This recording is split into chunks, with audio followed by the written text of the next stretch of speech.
Zack Wheeler finishes second again in Cy Young voting. Justin Crawford played some baseball early this morning in Japan. Jim Bowden lists the top 5 teams for Juan Soto. Did the Phillies make the cut? We'll talk about all that and more coming up next on the PHLY Phillies podcast.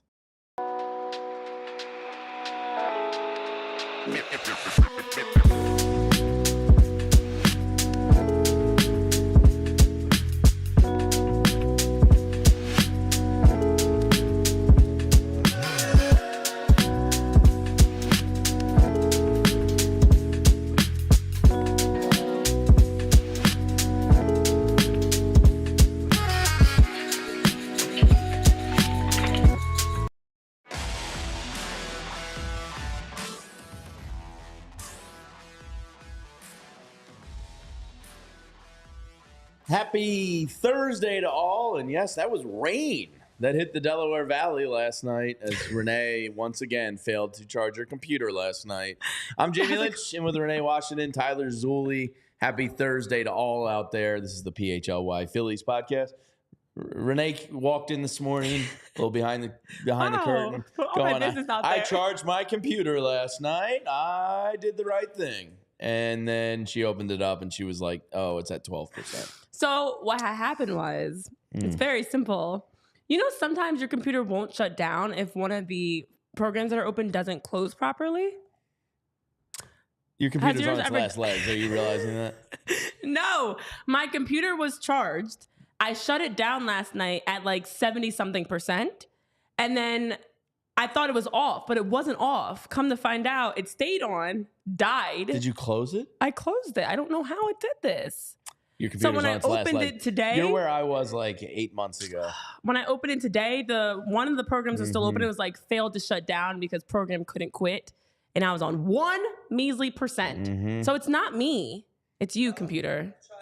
It's not me. Yeah. I tried. And my phone's dead too, so I'm charging that also. Wait, you don't charge your phone overnight? No. Gosh, no. I don't plug in stuff. It burns your batteries. This is such a boomer take by you. I charge my phone throughout the course of the day. That is terrible. And then when I go to bed, I put it on low power mode and I let that bad boy rock. I don't ever plug it in. But I plug it in in the morning while I'm like getting dressed and stuff, or like randomly while I'm doing stuff. Oh, so like when you would want to use it, you tether yourself to a wall? Or a mobile charger. Renee, but it doesn't make sense to plug it up overnight. It doesn't take that long to charge. Tyler, any thoughts here? Or am I going to be the only one? I mean, I think nowadays. The things I'm talking to a boomer. This is kind of crazy. This is Wait, you plug up your phones at chime night? in here. Help Renee out. It's kind Thank you, K-Red's K-Red. with you. Point of K-Red, the you're a phone. boomer too. Woo! It doesn't make sense. First of all, The phone's fine.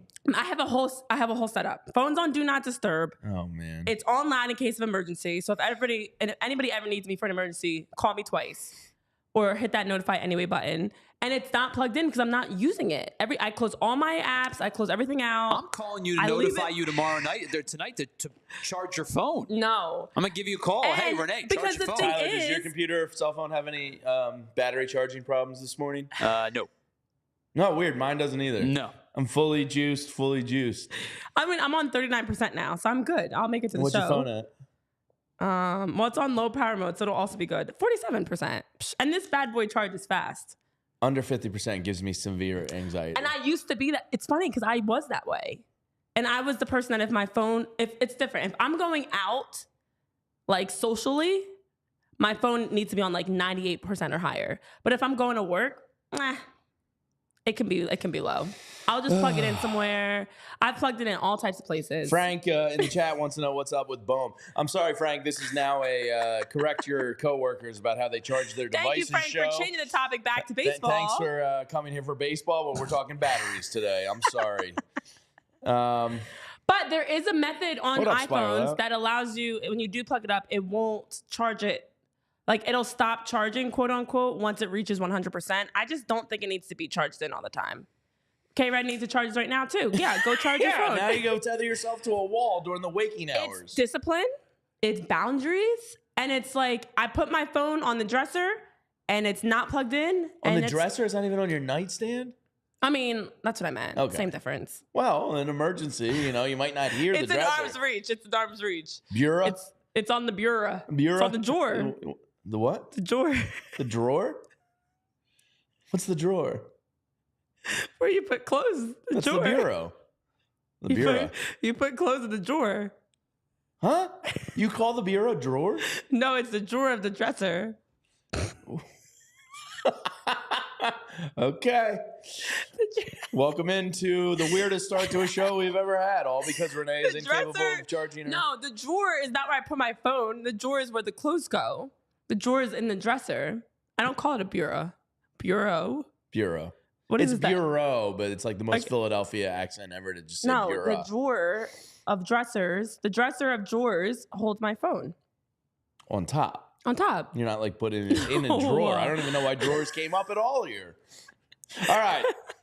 I guess we'll talk baseball today. I guess people come here for baseball. It's your fault for coming at me for my charging Well, I just want you methods. to have a charged cell phone when you're out and about in these. I do. I plug it up in the car. Driving. I plug it up at the office. I plug it up wherever I go. I plug it up. And I don't need to have my phone connected to me. Again, it's balance. Mm-hmm. And it's also because I can use my computer to text. What if a Juan Soto notification comes and your phone's dead? Oh, no. It's always nearby. I actually keep an extension cord with me. Do you see it would just be easier to charge it overnight yet? No. Your phone will survive, Renee. They've designed my these phone's things. always on me. I get all the updates. I get all the alerts. I'm getting them right now as we speak. Well, according to John Heyman, that Juan Soto notification could be coming sooner than expected. But we're going to start the show talking about Zack Wheeler because our dear, sweet baby boy Zack gets, I can't say robbed this year. I think the Corbin Burns year was a clear rob job. That's fair. This year, Chris Sale deserved it. He won the pitching triple crown. It sucks, though. We have an image from Rich Hoffman's morning newsletter, which you can subscribe to for free. You don't have to be in a diehard to get that. If you head to allphly.com, if you scroll down a little bit, you'll see a morning newsletter, and Rich does a tremendous job with it. And his kind of takeaway from the Zack Wheeler voting situation was like, man, this just sucks because of this. Since Zack Wheeler has been here in Philadelphia, he has the highest WAR of all starting pitchers in baseball. And for that to not result, and substantially, by almost 6 games, like this isn't even a close battle. So for somebody that's clearly been the best pitcher in baseball, and Tyler, you can chime in on your WAR stuff in a minute. For somebody that's clearly been the best pitcher in baseball over a 4, or is that 5-year period now? 4? 5? It's been 5. Math? 5. To not have the crown jewel of your industry, it really just sucks. Yeah, it's bad. It's really bad. And also, obviously, we remember the robbery of Corbin Burns winning Cy Young over Zack Wheeler. This doesn't feel like a robbery in that sense because we did expect it. Both were so neck and neck throughout the course of the season. And honestly, Chris Sale had a phenomenal... Whoa. Maybe if you charge your phone, you'd be able to say phenomenal. You're probably all worried about like what your computer's at, and you can't even speak phenomenally anymore. Please don't make me laugh. Chris Sale had a...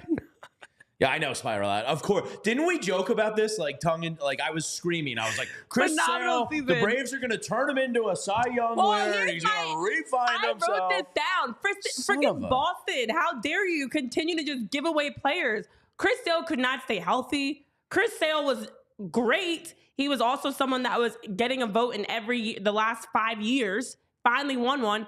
But Chris Sale in Atlanta is totally different than Chris Sale. Can't believe the Braves take this type of gold. I thought he'd be good. I didn't think he'd win a Cy Young. How do you continue to give guys away? So that's a whole other soapbox that I actually put in my notes of, shame on you guys, Boston, for letting him go. But when you look at what Chris Sale did compared to Zack Wheeler, obviously we know the comparison. Oh, yeah, it was Vaughn Grissom. That's right. Yeah, it was, and Grissom couldn't even stay healthy. They were going for youth in the movement and yada, yada, yada, because you wanted to get younger from a 35-year-old Chris Sale. And Chris Sale was the best pitcher in baseball. And you got a Vaughn Grissom who couldn't even pitch. So that's also on my tidbit because you guys in Boston, you need to do better with who you're giving away. But happy to see Christopher Sanchez get some votes. That was one positive I took away from this because great, he got 2 fifth-place votes. He finished 10th. Love that. What I did not love is how when you look at the breakdown of voting, how almost disrespectful it was to Zack Wheeler.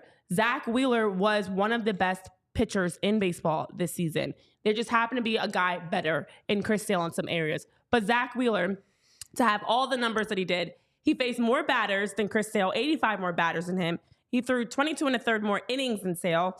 And of course, although Sale led the NL in wins, in ERA, and in strikeouts, Zack Wheeler was right there with him. So did I expect Zack Wheeler to win Cy Young? No, I hoped, of course. Always going to be optimistic for our guys here in Philly.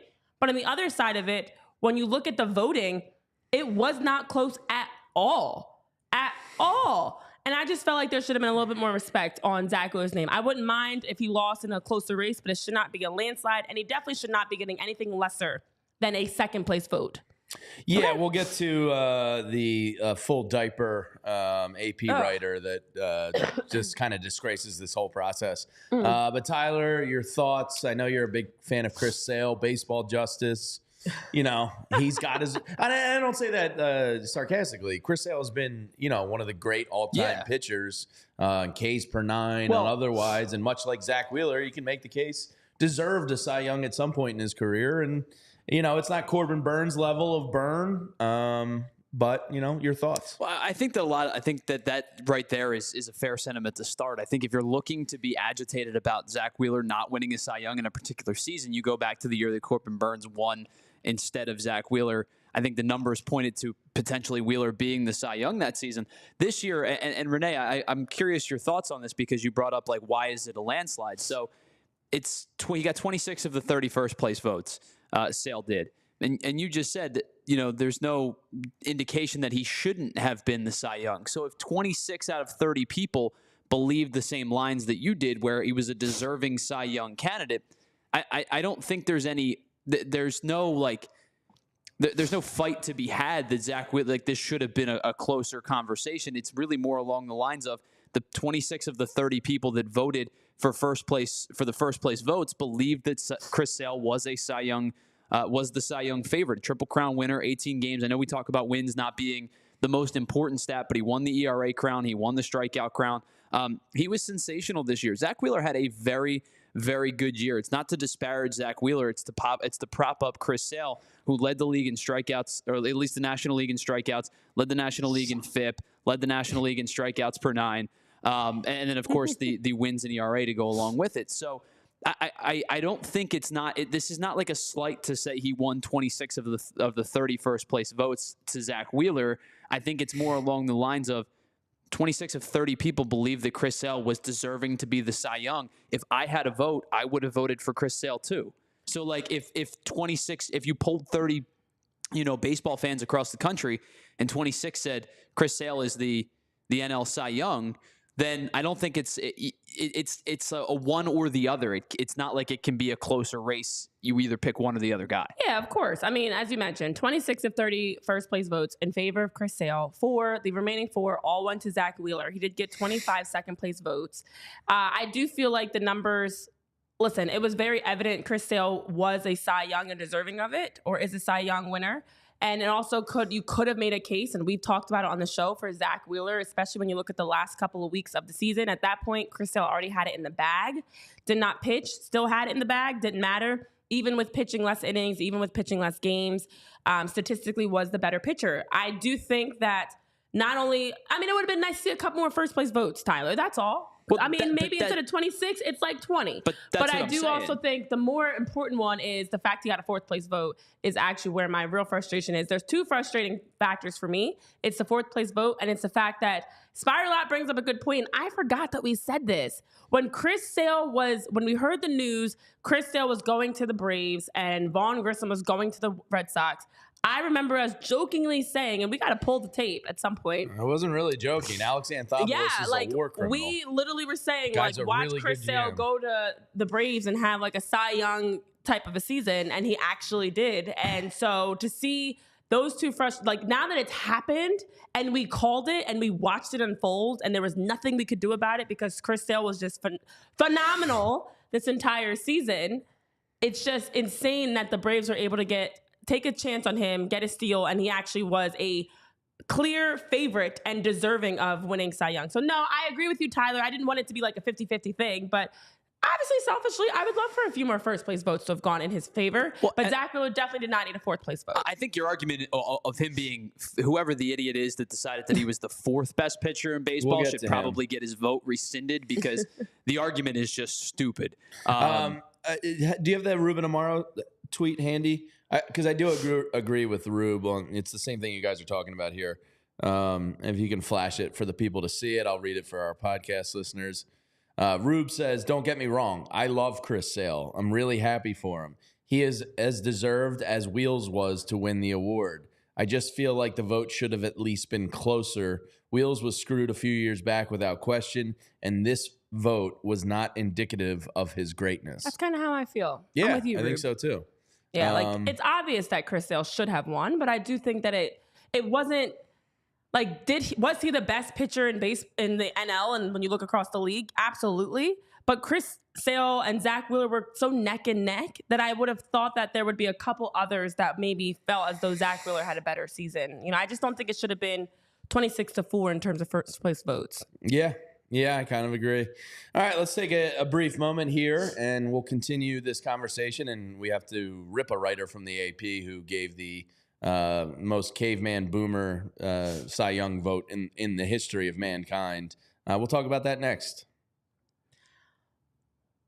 Well, you know what else is phenomenal? It's making sure that you're healthy. It's making sure that you're not catching any colds, the flu, pneumonia, this time of year. And with Rite Aid, they have all the vaccines you need to stay healthy, because 'tis the season, guys. Unfortunately, the weather's changing, and I do believe with the change of weather, it can increase the likelihood of catching a cold. We also have people that are naturally right now, your body, your immune system, you're fighting hard against all the different colds out there, but you might need some support. Well, Rite Aid has that support for you, because with Rite Aid, you can take advantage of the convenience of being able to walk in anytime and get any vaccine that you're looking for that Rite Aid offers. They have the pneumonia vaccine to help protect you from pneumonia, because the CDC has now decreased the age recommendation. It used to be 65 and older that was recommended to get the pneumonia vaccine. Now it's 50 and older, according to the CDC. Millions get pneumonia every year. I myself had pneumonia when I was younger. It's not pleasant at all. It's a respiratory illness that just knocks you out. You can have some mild symptoms, or you can have very severe symptoms, and you don't want to take the gamble of having a severe case of pneumonia. So with germs at an all-time high and colds and illnesses, you want to stay healthy for you and your family. And you can get vaccinated through Rite Aid. It's easy. You don't have to worry about waiting months to get an appointment. You can just walk into your local Rite Aid or schedule online at riteaid.com. And if you're unsure of which vaccines you may need, well, just ask your pharmacist. They will give you a personal recommendation. If you're not sure the age your children should be to get a vaccine, or any other questions you may have, your pharmacist at Rite Aid will be able to provide you with personal recommendations and support. So stop by your local Rite Aid today for any vaccines. Flu, COVID, pneumonia, anything you're looking to get. They have that, as well as cold and flu medicine, allergy medicine, and lots of other great things you can conveniently find at your local Rite Aid. And let me tell you about our friends over at Bet365. You can find out why it's never ordinary at Bet365. Why it's never ordinary? Because they pioneered live in-game betting. They have over 90 million users worldwide, and that many people just simply can't be wrong. Why are there 90 million worldwide users? Well, because they pioneered live in-game betting, and they offer the widest range of games and markets available for live in-game betting. And right now, for new users, you can get $150 in bonus bets when you bet just $5. Use the code PHLY365 at sign up, deposit $10, and place a $5 bet to get $150 in bonus bets. Bonus bets can be used on spreads, totals, player props, futures, and more. I actually cashed out a Jamar Chase ticket last night. I bet him preseason to lead the league in receiving yards. He's currently there at week 12. But I got like a 3-to-1 payout on my bet, and I just said, there's too many variables in the last 7 weeks. Do the Bengals shut it down? Does somebody take them out? So I just cashed it out right there. The good people at Bet365 made me some money on that one, and you can too. Keep your eyes peeled every month, and especially for our custom PHLY boosts. I just submitted this weekend's upcoming Eagles one, so keep your eyes peeled for it on Sunday. So download the Bet365 app. Use code PHLY365 when you sign up to get $150 in bonus bets when you bet just $5. Whatever the moment, it's never ordinary at Bet365. Must be 21 and older and physically located in Pennsylvania. If you or someone you know has a gambling problem and wants help, you can call or text 1-800-GAMBLER. All right, we've alluded to him. I will say it. David Brandt from the AP. This absolutely sucks. Like, you should be embarrassed to put this out. So it comes out that David Brandt from the AP voted for Zack Wheeler 4th. And I guess people, online community got their stakes and fire. What do you even call those? Pitchforks. Well, no, not the, torches. Torches. Yeah, torches. That's the word I was looking for. Thank you. People had their pitchfork and torches out. I charge my phone. Yeah. It makes my brain smarter. Well, you're charging right now. Is there any interference on the microphone, Tyler? Are we okay? Oh, we're good. Okay. So people were out online for David Brandt, and I guess he was getting so many tweets that he felt as though he just needed to address it. And here's his tweet. Hello, fellow baseball enthusiasts! ! I was wondering why my feed was blowing up. Oh, here's my reasoning. 1, sale. Pretty obvious. Okay, started out fine. Fair. I think when you win the pitching Triple Crown, yeah, that can be fairly obvious. 2, this is where I start having a problem with it.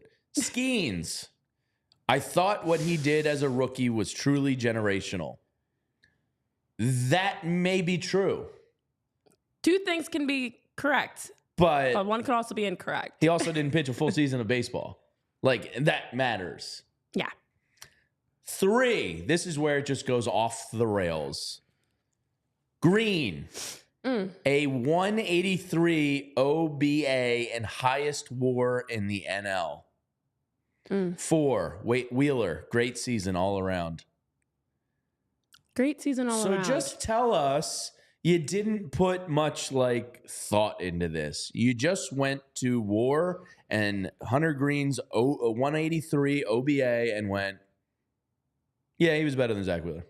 Oof. If you're not going to take it seriously, then just don't submit your vote. You know what I mean? Just get off the board if that, come on. You put 0 work into this, 0 critical thinking. There's clearly some kind of, I don't know, whatever, bias involved here. I don't know what you want to call it.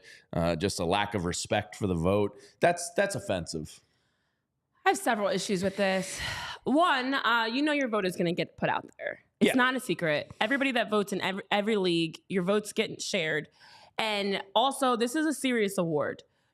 Take this serious. Not everybody gets the right to vote, and you have a chance to vote for the best. And when you look across this league, and as we talk about, Chris Sale, again, winning the Triple Crown, the 9th to win Triple Crown and win a Cy Young. He joins a tremendous list of former Cy Young winners, such as Sandy Koufax and Steve Carlton, Randy Johnson, Dwight Gooden, others, Clayton Kershaw, that were able to accomplish the feat. He obviously makes sense as number 1. But when you have a reasoning for why Paul Skeens should be a number 2 vote as being a generational talent, this is not a popularity contest. This is not about who's trending and who's exciting to watch. It's about statistically who has had the better season throughout the entire course of the season, which is why I do feel like Zack Wheeler could have gotten some first place votes, given he actually pitched more innings, pitched more games, and was able to play through the entire season, whereas Chris Sale missed the last couple of weeks. But again, tomato, I can understand both sides. What I don't understand is you going with Paul Skeens. He deserved the beginning Rookie of the Year. He's deserved all the accolades he's gotten. But for Paul Skeens, who did not even pitch a full season, to get a second place vote from him just because of the generational talent, that's not a reason to give somebody a second place vote. What does that correlate to in terms of statistics? Oh, he's exciting, he's flashy, he's must-see TV. Not a reason to get a second place vote. And then to completely disregard all the stats that Zack Wheeler had, to me, you're not paying attention to the games. You're not actually watching all season. And if you're going to vote, you need to vote respectfully, professionally, and do the right thing. Zack Wheeler, hands down, has been in the Cy Young conversation every single season. He has got 3 top 6 Cy Young finishes.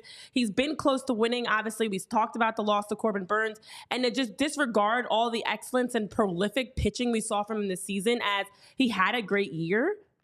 That's disrespectful. He was on the best team in baseball throughout the course of the regular season. He was the ace. He was one of the most exciting pitchers. He was the guy, even in the, I know it's a regular season award, but even in the postseason, you look at his pitching performances, how do you disrespect him like that? So I just, in my opinion, it's most frustrating because to your point, Jamie, you're not giving a lot of thought to it. You know your vote's going to get out there, and we're going to find out who voted against him and how people voted against him, I should say. And to see him get that 4th place vote, it's blasphemy. It doesn't make sense. And I don't know if you're trying to make this, I know Ray is saying in the chat, dude wanted to make the Cy Young voting about him. Like, I don't know if you think this is funny. I don't know if you think this is cute. It's just unprofessional. And as someone that consistently covers the league, do better. You know, you have a big opportunity here and a lot of power behind that vote. And we shouldn't even be talking about this. This shouldn't even be a conversation. And now you're like, oh, why am I trending on Twitter? Why are people coming after me? This is why you knew this, though. And also, you like, could Paul not have been Skeens surprised. has 15 years ahead of him where he's going to be in a Cy Young conversation every single year. That's part of the equation. Is like he didn't pitch a full season. He's not really deserving yet. Is his stuff and his output worthy? Yeah, but like it's not a rookie award. It's a Cy Young award. It's not a popularity award. It's not a rookie day award. One of the season matters. It does. And if Paul Skeens had pitched the entire season like this, okay, could understand that 1,000%. He'll be a finalist next year. He will be, but let him rock. Like, give him time. It's just, to me, you're going with, I hate to say it, but like it's not a safe choice, but it's like a lazy choice of, well, Skeens is a popular name right now. Let me just throw him Maybe he's in there. With Livy Dunn. I don't know. Tyler, your thoughts? So the only thing that I disagree with you on, Jamie, is like he has 15 years left of this conversation because like if a guy storms into the league, when you don't start a year, it's a rookie. He's third in my book. That's the difference. That's I think more than fair. If he were to have thrown 26, 27, 28 starts like Chris Sale did, or 32 starts like Zack Wheeler did, then you have that conversation. But I do understand your point of like there's baseball justice. Well, I don't even need to buy into that. I think there's just a merit of like, I'm not going to play like, oh, Zack Wheeler is a vet and he deserves a vote over a young kid. If the young kid was better, the young kid was better. But I will say this. I think that you're doing this because of 2 stat lines specifically with Hunter Green, the OBA and the WAR. And if you're going to do stats, that's fine. If you're going to play the eye test versus the stats game, then you have to do all of the stats and line them up. And Zack Wheeler had, I believe, 50 more innings pitched. I think something like 75 more strikeouts, a better walk per 9 ratio. He had given up I think he walked 6 more hitters than Hunter Green did in 50 more innings pitched. Like, the whole thing is just strange to me. To me, the biggest argument of this whole thing is not whether Zack Wheeler is the Cy Young or not, because I would have voted for Chris Sale if I had a vote. If you're putting Zack Wheeler any lower than 2, it's ridiculous. A silly conversation. And now you're doing it for the memes. You're doing it for and that's my some frustration. kind of weird, some kind of weird hey, look at me, look what I did. Was anybody at the end of the season talking about Skeens or anybody else, Green, in the conversation for Cy Young? It was Chris Sale and Zack Wheeler. I mean, all even talked about it with Chris Sale has the edge, but it's neck and neck. It's down to the final games. And then to your point, Tyler, don't pick and choose certain stats to fit the narrative. You have to look at everything. And this is one thing that baseball is such a statistic heavy or stats heavy sport, but you can't only pick a couple of stats that fit your argument. You have to look across every single category. And something like, OBA, great. That's one category, but look across the landscape of everything Zack Wheeler accomplished. You cannot just say, okay, because he was better in 2 areas, he deserves to be a higher vote. And I don't know they're both disrespectful for 2 and 3 to have Skeens and Green above Zack Wheeler. But it just, to me, means you don't take your vote seriously. Yeah, it's, a lot of people would love to be in a position to be a baseball writer and vote for the Hall of Fame. And you do something as lazy as that, it's just very... You guys know how long it took me to find those 2 to put that together? Considering you're the nerd research department, I would say 35 seconds. 12 seconds to put that together. 30 seconds. And if you're going to just look at numbers, then that was really, really easy to do. Look at all the green. Yeah, the green, by the way, means you have the higher of the two. If you're going to use WAR to determine this, Hunter Green had a very, very nice season. 270 ERA. Yeah. Almost 170 strikeouts. No knock on his struck season. out well over 100 struck out well over 1 per inning pitched. Walk rates went down. His command was much better than it's been in any portion of his career. If these are the two guys you're lining up, I don't think there's any kind of conversation. And checks notes, the WAR was a whole .2 higher. Correct. Yeah, there was a lot of green on that list, and it wasn't under Hunter Green. Higher. If you compare Skeens to Wheeler, I'm sure and it'd the be a ERA similar. plus was. Oh wait, let's go a step further. We can do that too, because you know how long that's going to take. Another extra. And read some of these numbers for the good people on the podcast. I just never understand these people that like, and you might be right. Like he's just kind of seeking attention with this. Like, why do you want to seek attention for just absolute dog bleep takes? Yeah, that's the I thing. don't Like, get that. I never have. I never will. Things. Maybe that's why I can't make it in this media world. That's probably why, Jamie. That's why. It's just so dumb. Like, why would you want to? Why would you want to go viral for that? I don't want to be popular for bad things. It's so stupid. You don't want to be. I don't know if you want to. Do you want to make it and be known as the guy that had terrible voting for Cy Young? Look at that one. Huh. Skeens had a heck of a year, guys. Yeah, he was no question about it. But pitching a full season matters. Yeah. I mean, that's... we talked about Chris That's not his Sale fault. The Pirates should have just thrown him out there day one, to be honest with you. Correct. And, of course, they're trying to preserve, contraction. Like, so Chris Sale this season pitched, he made 29 starts. So 29 out of a possible, 32 or 33, depending on your turn through the rotation. 3 starts to me is a fair enough sample size between a 32 and a 29. Now if you're talking about Skeens and Wheeler, you're talking about 9 starts. Yeah, exactly. You're really kind of getting to a point where it does become detrimental to your Cy Young candidacy. You're talking about 67 less innings pitched. It's like not even close.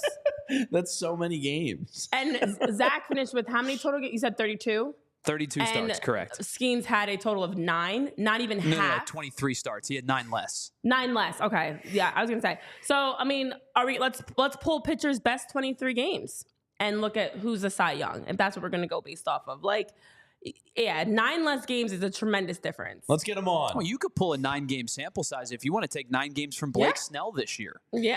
Blake Snell had a run in maybe he deserved to be Cy Young midsummer. again. You know what I'm talking about? Fulgham was one of the greatest wide receivers I've ever seen. You know who for should have like been the 5 Cy Young? games. Does that mean he's worthy of an award? Why is Spencer Turnbull not a Cy Young Had winner? a great first month of the season. He had a great month. He should be.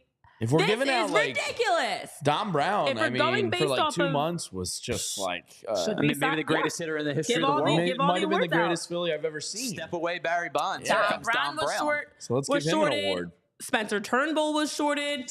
There's a lot of players that now we can say. And you know what probably really should've got sucks about all awards. this is next year Paul Skeens is going to have a full season. A full season and and he's gonna going to be a probably pitch finalist. that well, and he's going to have legit claim to being a Cy Young And candidate. Shohei Ohtani is going to return to the mound, and he is a perennial Cy Young candidate. So it's just like, I don't want to say this is the end for Zack Wheeler, but it certainly gets more difficult You want to going win when you forward. Yeah, exactly. And you want to have opportunities to And win Corbin when you can. Burns is going to be back in the NL, probably with the Mets, or gosh. like it's just the road gets tougher going forward. So ultimately, just kind of sucks for Zack Wheeler. It does. Those Cy Young awards are cool. You know what else is cool? Our friends at PHLY. Let's tell you about them.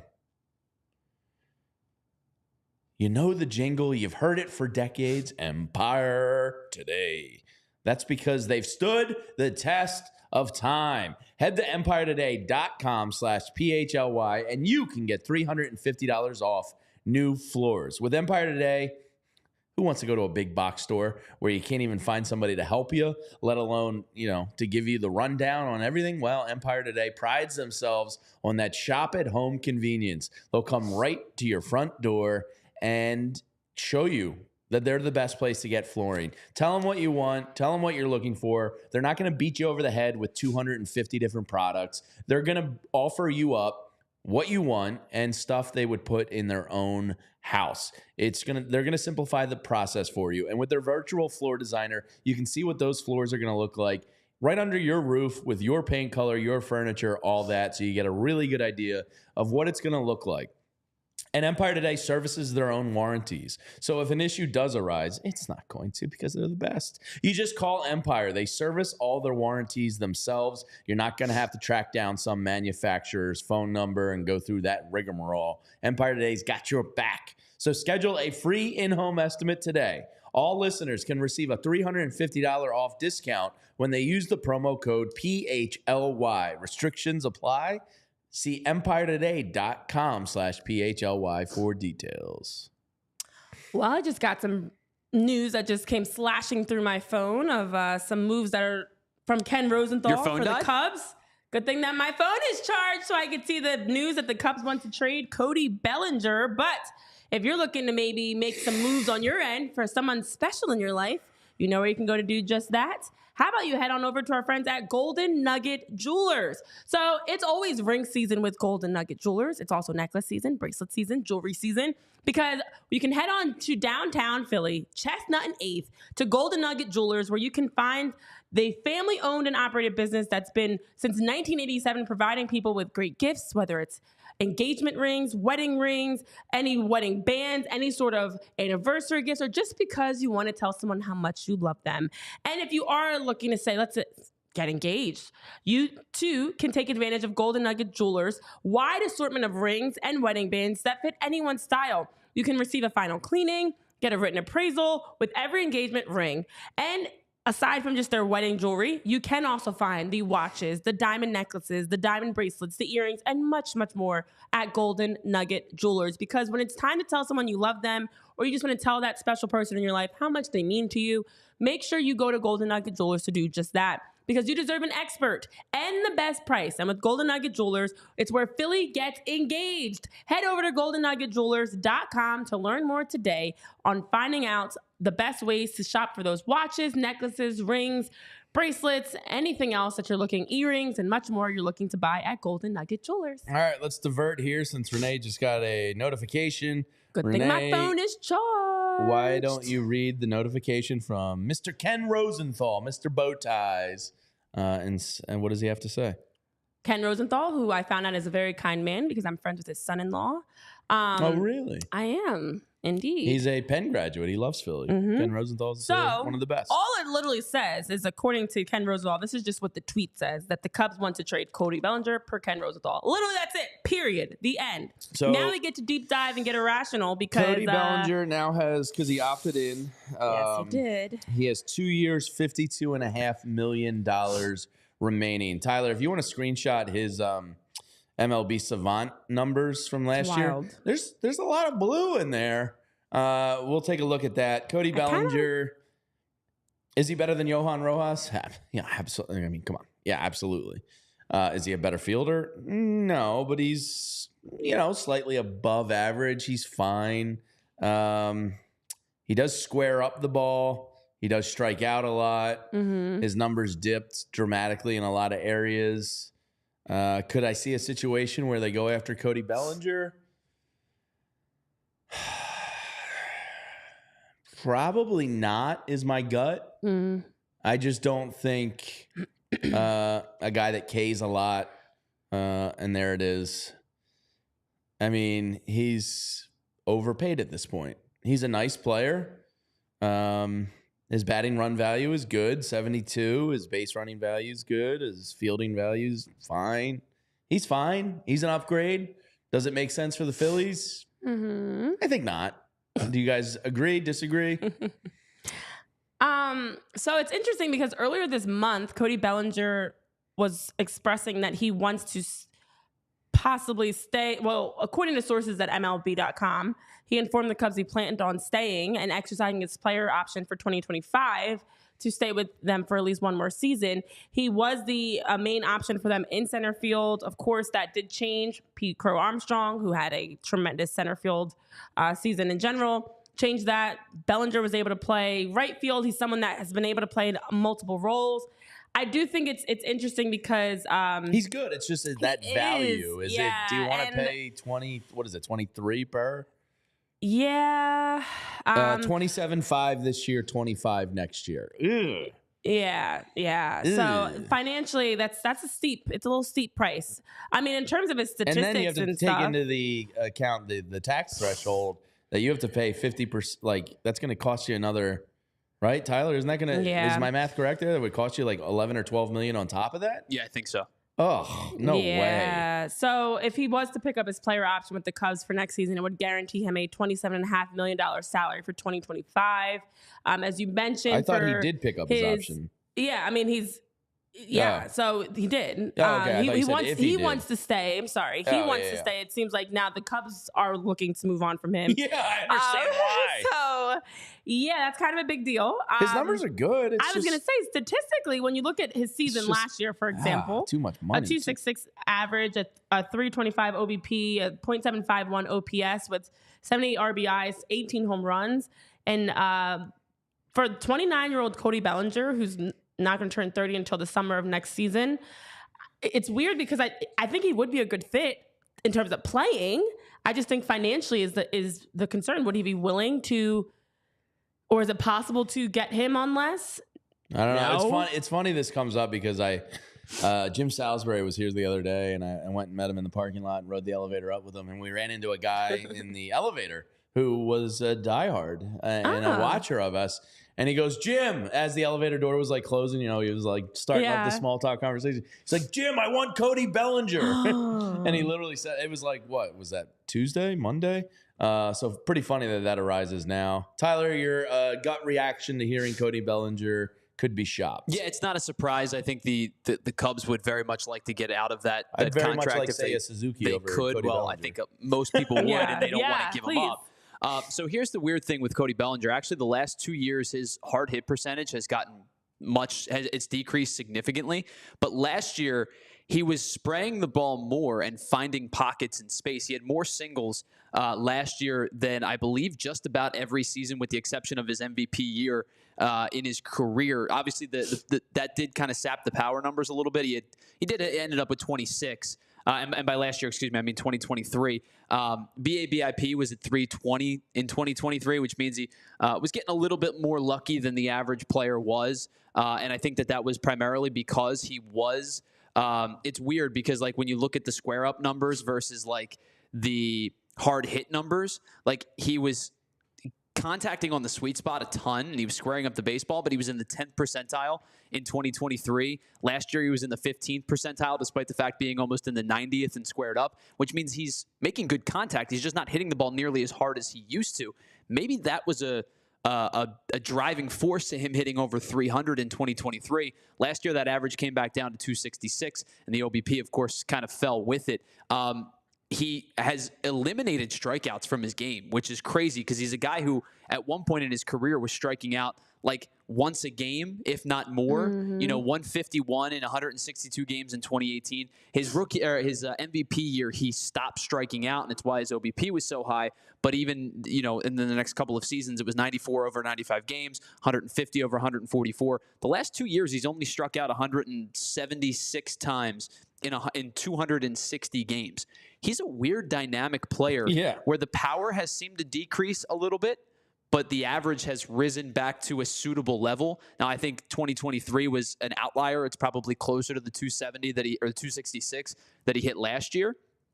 But he's kind of transformed his game a little bit over the last couple of years to not being nearly as much as of a violent swing path, try to hit a home run guy who strikes out a lot, to a guy who does have the capability to spray the ball over the field a little bit more. So I did find some more because now I was able to find some write-ups around it as well. So Ken Rosenthal of The Athletic, but also Sahadev Sharma also were ones that have in the last 24 hours come out with the Cody Bellinger trade rumors. And Rosenthal did say that rival executives who claim the Cubs want to trade first baseman / outfielder Cody Bellinger. And then Sharma also added that Cody Bellinger and Nico Horner are both trade candidates, and then said specifically Bellinger seems to be one they are looking to move, and that they could keep Bellinger and have plenty of versatility, but there's also a chance to upgrade another area by trading him. And as we talk about the price tag, of course, of what this means and financially how it's possible for Bellinger, if he were to, going into 2025, of course, He did already lock into and opted into staying with the Cubs for 2025.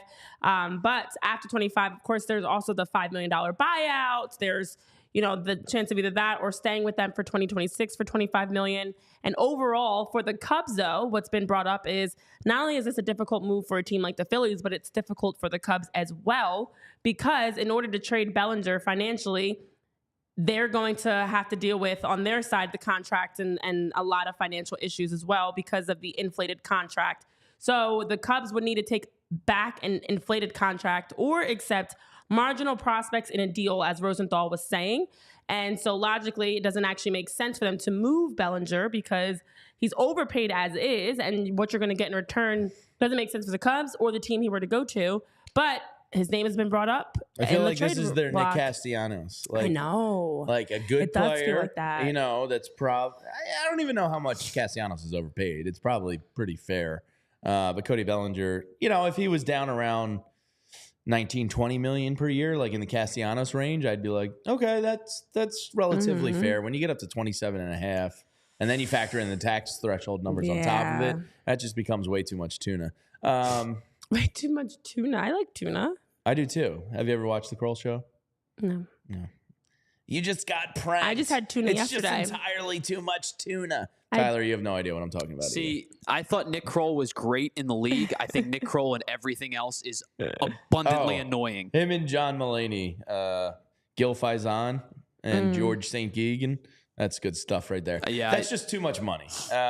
Is what it boils down to. So that's going to be difficult for the Cubs. Just like it would be, difficult for the Phillies to kind of move Castellanos. It's not really that they're a bad player. It's just that their financial situation makes them quite difficult to move. Does it make more sense to just keep him and add versus moving him? All right, so there was another name traded the other day to a division rival, and I thought this was a fairly interesting name.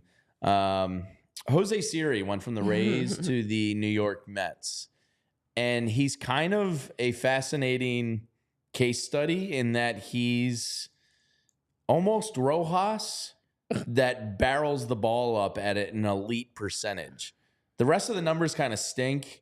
His K rate is really low or bad.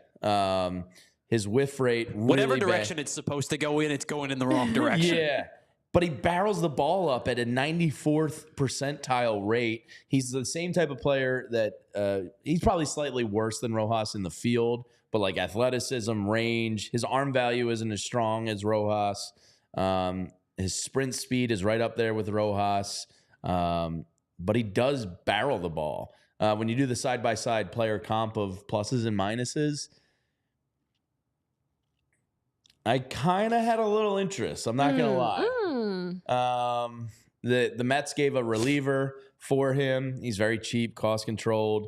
He's 29, so he is older than Rojas. And I know our diehard MJ Logan right now is listening to this and hating me because he's very much Team Rojas. But I thought that was an interesting name. Not to say they should have been in on it. I wonder how that conversation kind of would have gone.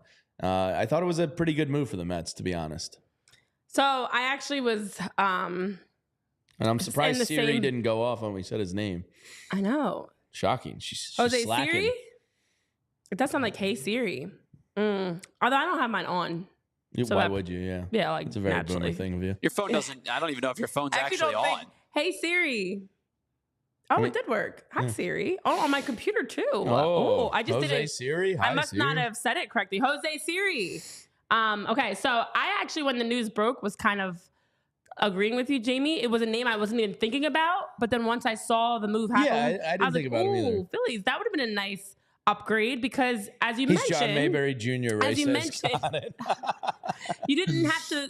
I'm not saying that we should lose sleep over this. No, not at all. But I am paying attention to what other teams are doing. I'm paying attention a lot to the Mets. Correct, especially the Mets and any other team in the NL, especially the NL East. But because these are moves that you get creative with. And when you are like a team like the Mets that's actively shopping after a Corbin Burns, Juan Soto, all these big names, you do also need to make those cheaper deals around the edges. And to bring in a Jose Siri and you send a 27-year-old reliever in Eric Orrs to Tampa, it's a good deal. I mean, you look at 29 years old, we talked about the trajectory of Siri's career from 2023 with the 25 home runs and OPS of 105 to then have a regression in 2024 with a 76 OPS with 18 home runs.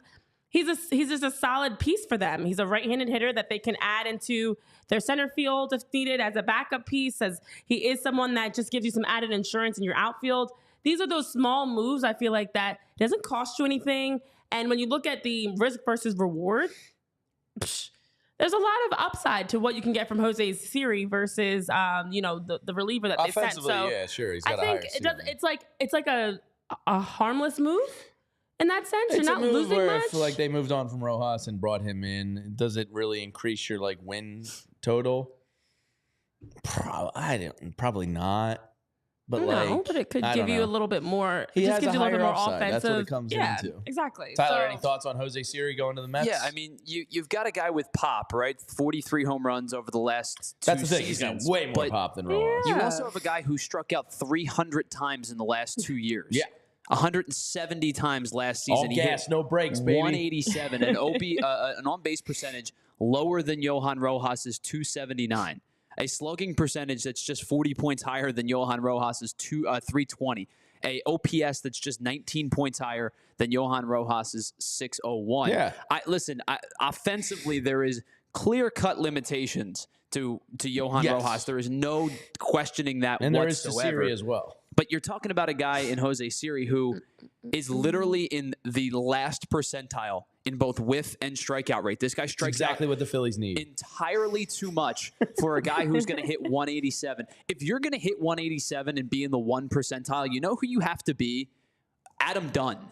You have to be Mark Reynolds. Like, you have to hit 45 or 50 home runs a year to justify being in that, like, disgusting whiff rate, disgusting K rate. This guy is an elite defender. There's no question about it, and one of the best base runners across baseball. But I think I don't even know if you're getting any more productivity from him than you do from Johan Rojas. No, that's why I thought it was a kind of interesting discussion. Yeah, They're both very comparable, better in some areas than the other, and like. So the Mets now, with this move, they control Siri for 3 arbitration years, and he's rumored to have a projection of a $2.3 million salary in 2025, plus the luxury tax penalty. And so with this, there's another factor here that we're sleeping on a little bit. When you get a guy like Jose Siri, personality, outfielder, you also bring in a Dominican outfielder for the Mets, and we know for the Mets we've already heard the rumor Steve Cohen's willing to pay $50 Don't million. tell me it's like knowing that more. Jose Siri and Juan Soto are best friends or something. Probably. Listen, Steve Cohen No. has already been reported saying he's willing to pay whatever anybody offers, $50 million more than that. We know he's going to throw all the money out there, but you know what else can help with the money is if you adding guys to your team that might be friends with Juan Soto, or might be at least, if not direct friends right now, like. I don't know Jose Siri that well, but I feel like him and Juan Soto would be good friends. Juan Soto, Jose Siri, JS, Dominican outfielders. I'm just reaching and grasping for straws, but I wouldn't be surprised if somehow there's a connection there. This might be like, we're gonna build out a team for you that you're gonna have more friends, and we're gonna bring your friends on the team, and we're gonna pay you. All right, well, I got There a, it is. I got It's a for little Juan friends. Soto nugget for you, Renee. It's we have to talk about him daily here. Oh yeah. Jim Bowden, former Oh, MLB yeah. executive, works for The Athletic now. He's not like Nostradamus, but, he's connected. I assume he talks to people around front offices in baseball. He came out with his big 5 to sign Juan Soto yesterday. Would you two like to guess the big 5? Did you look at Notion? Have you seen the answers? I mean, I looked at Notion, No, but I knew I've this. not I seen already the saw answers. this. Oh, all right, Tyler, guess the big 5 according to Jim Bowden The- for Juan Soto's rights. The New York Mets, Ding, ding, ding. also the New York Yankees. Ding, ding, ding. I would imagine the Phillies are in that conversation They because did of the make fact the that top they 5, have the money. yeah. I would go with the San Francisco Giants. Really? Okay. How about the Padres? Any choice? Any conversation there? Nope. All right. Got 2 left. Oh, Boston Red Sox. The Red Sox made the list. Did the Toronto Blue Jays make the list? Okay. Who's the 5th? The team that's in on everybody. Did I miss? Literally on everyone. Oh, the Dodgers. I just Los assumed Angeles that the Dodgers, money yeah. was going to come into play at some point. You would think, but who knows? They might just have Scrooge McDuck money and they can burn it until there is no more. So there you go, Renee. A little top 5 finalists according to one man who knows people in baseball. I have some things to add around Juan Soto because, yes, as you mentioned, the Soto sweepstakes, we are still keeping an eye on that. And, yes, we are also following as those teams are rolling out their offers, although nobody, according to John Heyman, no one has made an official offer to Juan Soto yet. But we do also have the expectation that Juan Soto is going to make a move before the winter meetings. Before the feeling around the industry, according to Mark Faisan, is that the decision could be made before the winter meetings get underway, December 9th in Dallas. That's very soon. And I do want to say, because I know Ray's asking the question about, that's like assuming everyone's going to be friends because they're American and speak English. I'm not saying that at all. But I am saying for Juan Soto and a Jose Siri, especially knowing if you do have family, when you have someone you can culturally connect with, that is important. And I could say that as a black female that works in an office with nobody that looks like me. And y'all are great and all. But it's great when you have somebody that's like family, you know? But what I did also find in my quick Google search is they actually don't like each other. I forgot that there was an issue last season. I just saw something where Juan Soto was Siri asked was about trolling. Siri. Yes. And So good. Jose Idiot, Siri. So this actually might, all that to say, I was wrong. Jose Siri and Juan Soto actually butt heads big time when they played each other. And so there is possibly, that could be a bad thing because I don't know if Juan Soto would want to play with Jose Siri. So thank you. That would be the biggest LOL Mets move ever if they traded for Jose Siri and Juan Soto just goes, yeah, that guy sucks. I'm not signing with you unless you get rid of him. What are you doing? They may have just pissed off Juan Soto because that would be him and Jose Siri a great bit by the actually LOL have Mets. literally butt heads, gotten into it in the past, to the point that Juan Soto was mocking Jose Siri in a game last year. Like, it's not even just that I don't like that guy. Like, fully have butt heads and been like beefing. So not friends. They not a good thing and could actually help. Maybe it's bigger than the money. He doesn't want the money. He won't want to play with Siri. What's the point of having Siri, FU money if you Jose's can't tell not people friends with Juan to F off? That would be hilarious. I think now I hope that that's the case where Juan Soto's just like, why would you bring in my blood rival, the guy I hate in Major League Baseball the most? That would be great.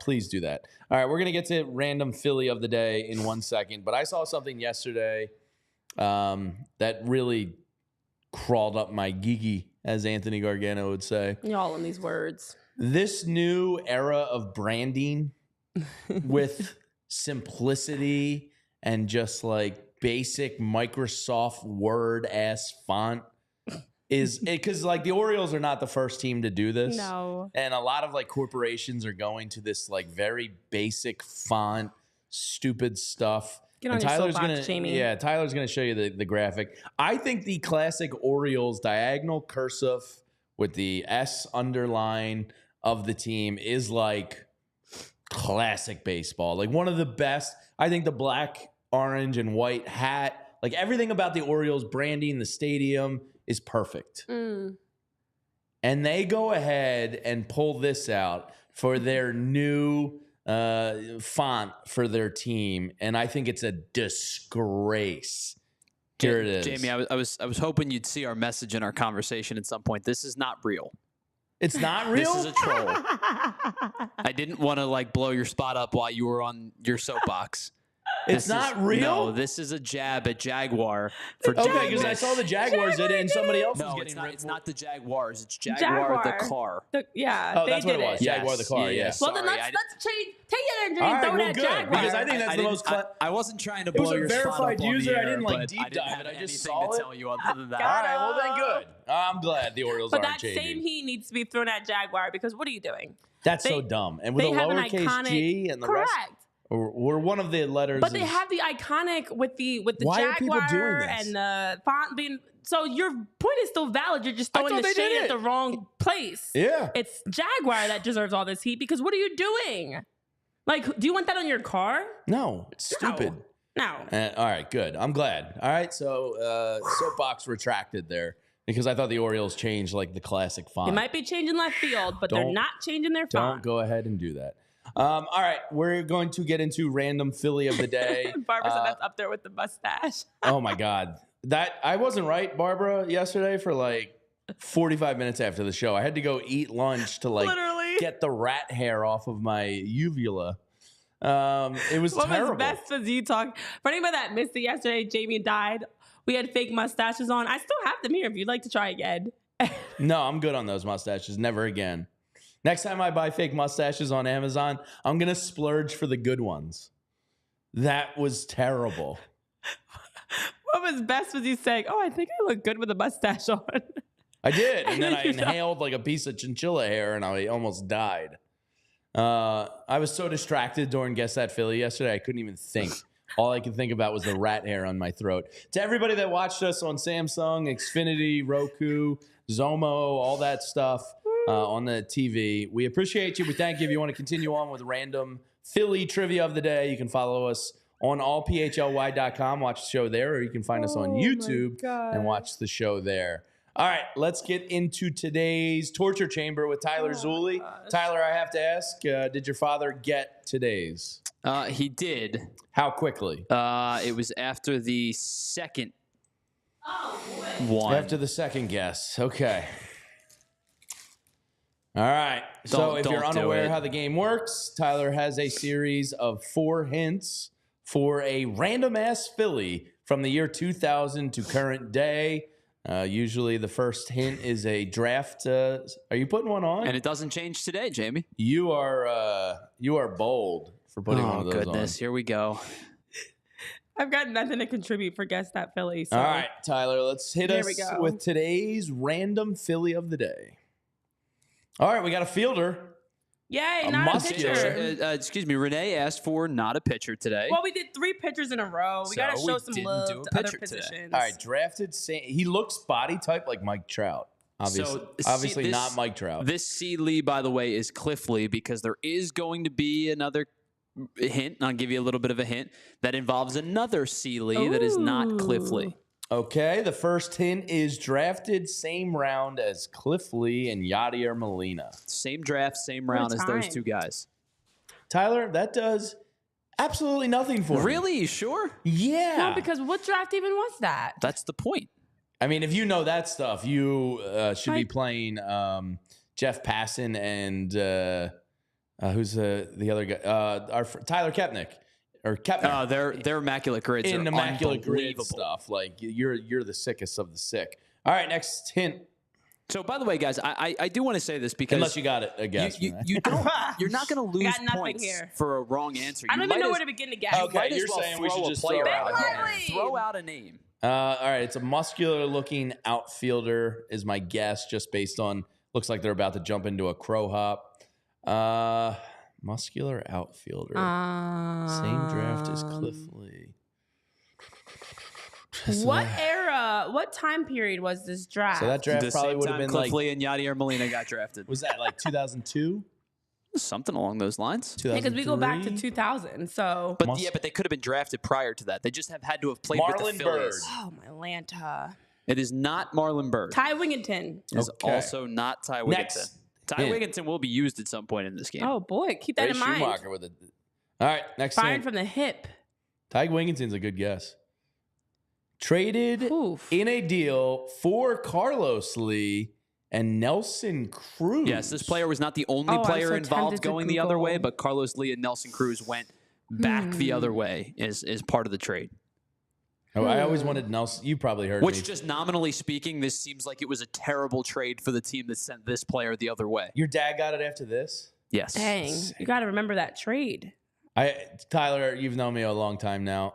How long have I been talking about Nelson Cruz hitting 60 bombs at Citizens Bank? You've been asking him even prior to the DH. You wanted Nelson Cruz on the Phillies. Why does that guy why is he a vagabond? I don't get it. He's awesome. All he did was hit 25 to 30 home runs. In a deal for him?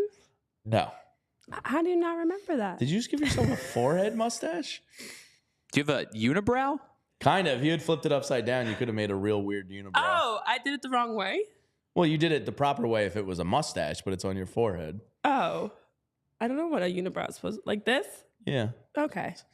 Again, you might as well take a guess, right? I don't even know who to guess. Traded. An outfielder that was traded in a deal. Oh wait, we don't know if he's an outfielder. We just know he's not a pitcher. But he looks like he should be an outfielder. Actually, I think don't know. outfielder because of the background, and it looks like a crow hop. But I also don't know if Tyler just did that to us. Well, because he does like, have us in the torture chamber. he could absolutely just be giving us. I was thinking of Gene Segura actually, because I feel like it's a big body. Yeah, it could be an infielder. Gene. Maybe I'm getting. It is not Gene Segura. Boo! I'm going Wes based off of Helms. body vibes only. Tremendous guess, but it is not Wes Helms. All right. It's actually Next quite up, a good look. 151 games played in 2012-13. He's primarily a left-handed pinch hitter. Did we're play going play a little outfield. Also played a little first base. Not Greg Dobbs. It is not Greg Dobbs. Is that your official guess for this round? No, I was just. Okay. Oh, wait. Loud. We only get one guess per round? You get one guess each per round. Oh, dang it. I've just been firing off some names. What Uh, about... But he wasn't with the 151 games in Phillies. There's no guarantee with the 2012. Phillies in 2012. It's not Marlon Burns. Because you just said he played 151 games in 2012. Yeah, here's the Was thing. it with the when you get a Phillies? stat like that, just play under the impression that I'm unless just it says clarifying. with... Because I don't really know here. Yeah, because you just want to try to Google 2012 Phillies roster and cheat. Maybe. It's funny. Was it? It's his name didn't come up earlier in the show, did it? When we were talking about Jose Siri. Whose name came up when we were talking about Jose? Oh. Siri? Ray said he's John Mayberry. Oh, it is not John Mayberry. Okay. No. That's not my guess. Though. Yeah, it's not your guess. That's not your guess. Left-handed. What about... Oh, much like Grady Sizemore randomness for the Phillies. Is this guy have a potential Hall of Fame case? Like No. doorstep? No. Yeah. I was going to What say Juan about Pierre. a Hector Luna? It is not Hector Luna. I'm just gonna spitball some names here. All right. One more guess. Is this before a we- name that you would think of when you think of the Phillies? No. Michael Martinez. It is not Michael Mike Martinez. Fontenot. All right. It is last not one. Mike Fontenot. Oh, boy. Brother also played briefly for Phillies. Oh. Now I know. Ray was saying Don Brown. We've got Sean said Jeff Jenkins. Jeff Jenkins and Cody Ashe. Brother also briefly played for the. Oh, I'm gonna hate myself if I don't get this, aren't I, Tyler? This is a hard one. It's admittedly a hard one, but I think that hint. There's only been a handful of brothers that have played for the Phillies. Brothers. You know, and I think especially over Yeah, the time frame that that's we're talking actually- about. Difficult to figure out. What about... It's not foul territories. Eric Kratz. It is not. It's not Shane Victorino. He's not random. It's not. We already said Mayberry. Lance Nix. It's a decent guess. Lance Nix. Ooh. What about a Juan? Lance Nix. I was thinking Jeremy Jommy too, but Jason never played here. Lance Nix isn't a bad guess. But I can't think of the brother that played. I have to think of whose brother played What's for Philly, too. Who was that journeyman that played everywhere? I've got some guesses. But Lance Nix is a good guess. Did you make that your official guess? Lance Nix Did Bo is my guess. Bo Nix was his brother, right? No, Bo Nix is the quarterback for the Broncos. No, wasn't there? Who was the other Jason Nix? Nix was his brother, Lance who Nix. also Lance played for the Nix. Phillies. Woo! Good, because the next guess I had was going to be very wrong. That was a tough one. Wowzers. Damn. Lance Nix. Lance Nix, good job in the chat. Larry's Backyard Barbecue Larry with got the it winning today. guess. Yeah, I didn't have that one. Jay Bruce, that would have been a good guess. Did Jay Bruce have a brother? I don't believe so. Do we knock off points for spelling errors? No. Lance Nix's parents decided to spell it Laynce. Which I don't know why they did that. I don't know. Jason is Jayson for Well, that his I've brother seen Jason. before. I've actually seen that Linda's before. with me. She always wanted Nelson Cruz too. Yeah, just Yeah. underappreciated in by Major League Baseball. Kept signing Wow. one-year So deals. Lance Nix Yeah, was it was like drafted. 4 years in a row of 1 year deals. I'm like, go get this guy. There's no bad 1 year deals. You know who I felt that way for a couple years too, and then all of a sudden he fell off a cliff was Jesus Aguilar. Yeah. Power hitting first baseman off the bench. Can't beat that. Well, Lance Nix, as we mentioned, and brother Jason Nix, both with a Y in their name. So that is something that apparently their family loved. And then he was drafted in 2000 to the Rangers. He was a 4th round pick. Overall was the 124th pick. And that was our guy, Lance Nix. It was the same round that the Cardinals selected Yadier Molina. It was the same round that the Montreal Expos selected Cliff Lee. Thank you, K-Red, for noticing my unibrow. So wait, what was the trade? Lance Nix went for Nelson Cruz. It was Lance Nix and Jody. No, I'm sorry. It was Lance Nix and Kevin Mensch, I believe. He's a real mensch. Went for. By the way, I don't know why. If you try to Google Lance Nix, it immediately sends you to Lance Nix's wife. I got that too, actually. Who is she? Brooke we didn't look her up. Why is it I'm not sure. I wasn't going to look her up, but Brooke Sorensen. She was a Dallas Cowboys cheerleader. So it was Nix, Francisco Cordero, and Kevin Mensch in exchange for Nelson Cruz and Carlos Lee. Whew. I guess a lot of horny people out there have Googled Brooke Sorensen. Well, they kept the Nix Y's before. going in their name for their kids because they have kids named Tyson with a Y and Choi, obviously, with a Y at the end. And yeah, she was a dancer. She's a former Cowboys cheerleader and Dolphins coach. She has 301,000 Instagram followers. So Lance Nix's She was wife, for 5 years was a Dallas Cowboy cheerleader. She's got an online following. Clearly, because I saw the same thing. I was Googling him and I saw his wife pop up. She's apparently a little more. It's a celebrity couple. Yeah. Congrats, Lance, on all your success. Wow. All right, that's going to do it for us here today on the PHLY Phillies podcast. What up, Mr. Krabs? Coming in late here to the chat. Thanks for checking in, buddy. To everybody here that hung out with us today, we appreciate you. We love you. Thanks for spending some time with us here today. We'll be back same time, same place with old Unibrow Washington. Just waxed my forehead. Yeah, that was a bold move by you after me almost dying yesterday with fake mustache. Well, I found some of the chunks of hair, Yeah, it's not good quality. Massive chunk. Yeah, it's gross. And I swallowed that and it was stuck on my throat. It was awful. For Tyler Zulli, Renee Washington, I'm Jamie Lynch. Thanks for hanging out with us today, and we will see you tomorrow. Same time, same place. We all silly like the mayor.